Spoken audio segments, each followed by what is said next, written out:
JBN, we keep you informed. Contractor shot and killed in Montego Bay. One man was shot and killed in Montego Bay, St. James on Saturday night, June 22. He has been identified as Floyd Fraser, a contractor of Richmond Hill and Norwood, also in St. James.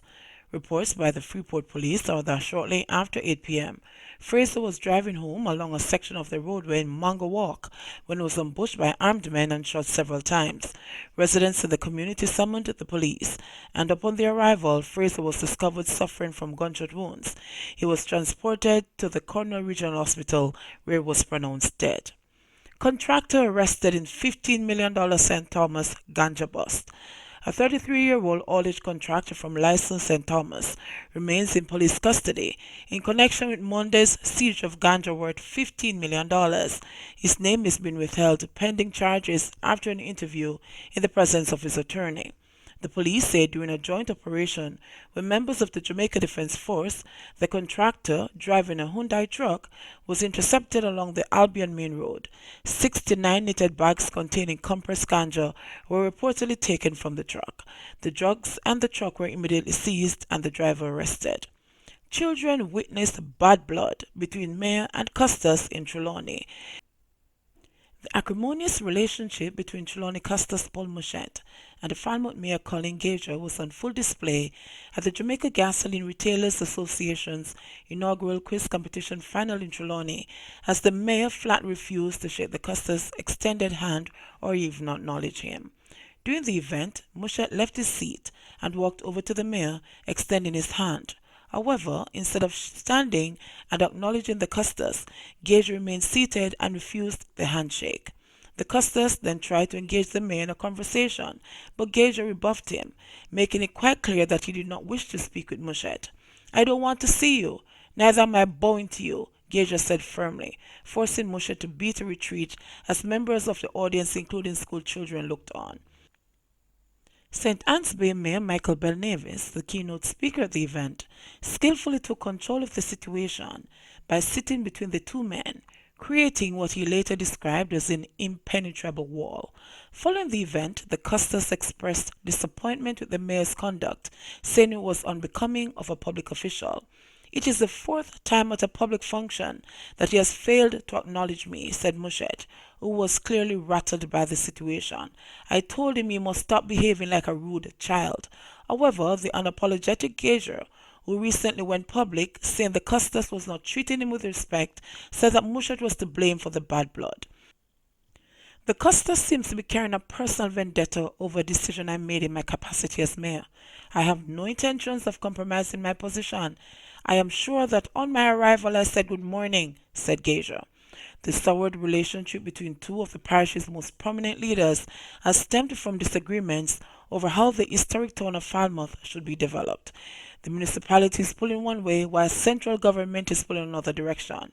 A decision must be made on whether Falmouth is a merchant town or a heritage town, Muschett said in a recent interview. Warmington accuses colleague MPs of using gangs as election tools. Southwestern St. Catherine MP Everett Warmington yesterday told Parliament that much of the criminal activity being perpetrated in the corporate area is to be blamed on members who use gangs as election tools.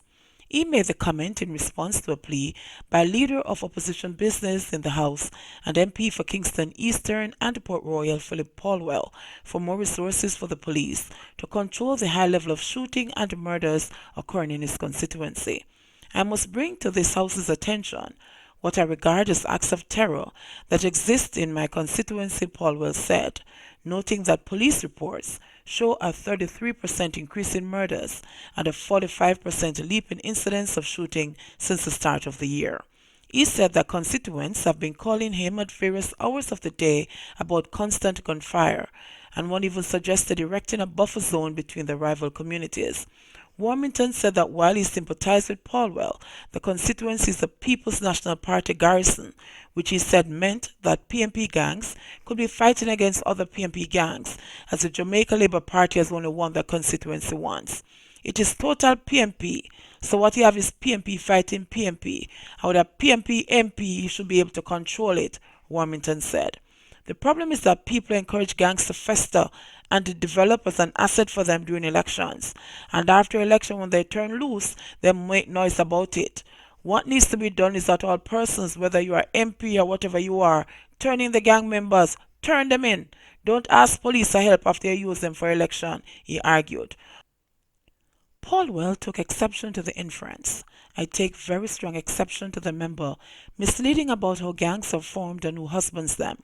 I can say without any fear of contradiction that I would never support political gangs of any kind in my constituency, he said.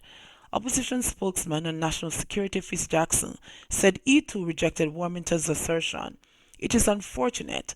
Police report that most of the murders are by gangs and the highest crime rate in Jamaica is in Montego Bay, Jackson said, noting that most of the St. James constituencies are held by the JLP. Is he asserting that the MPs of those constituencies are responsible for the gangs that are committing the murders in those constituencies? That is the inference he's making. It is irresponsible and he should withdraw the remark, Jackson said.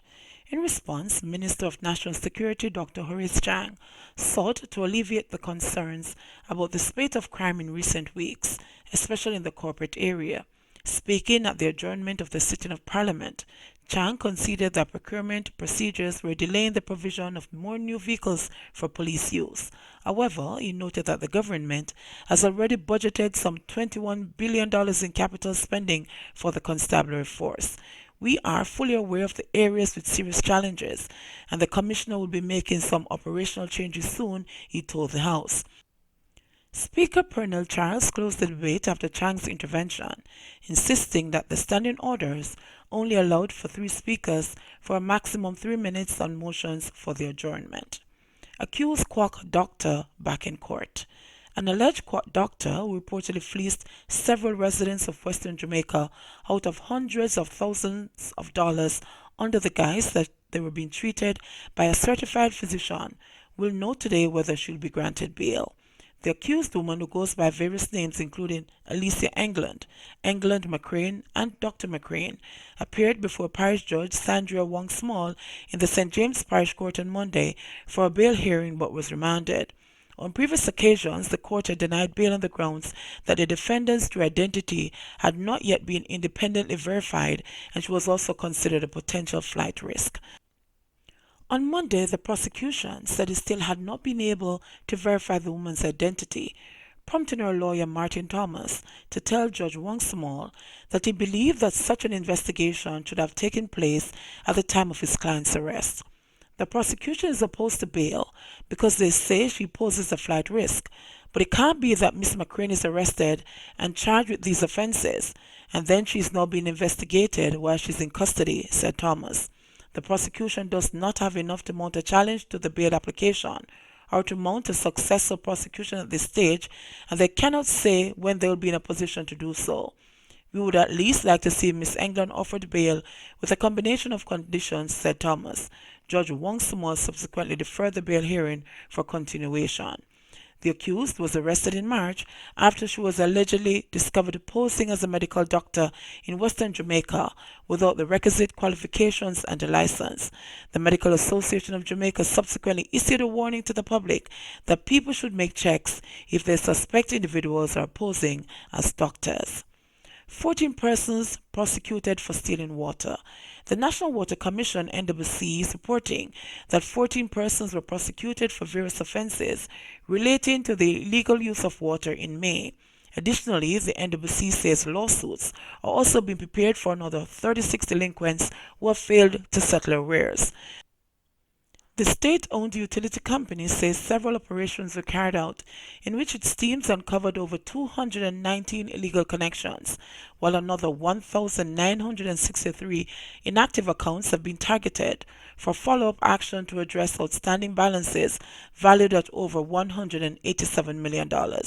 During the period, the NWC says it also served 641 notice letters advising of the intention to commence court action for recovery of balances, while another 403 accounts were backcharged for a total of $5,942,920 for the illegal use of water. The agency is urging persons to regularize their accounts. JBN, we keep you informed. Please remember to like, subscribe, share, leave us a comment, and click the notification bell to receive our daily news items.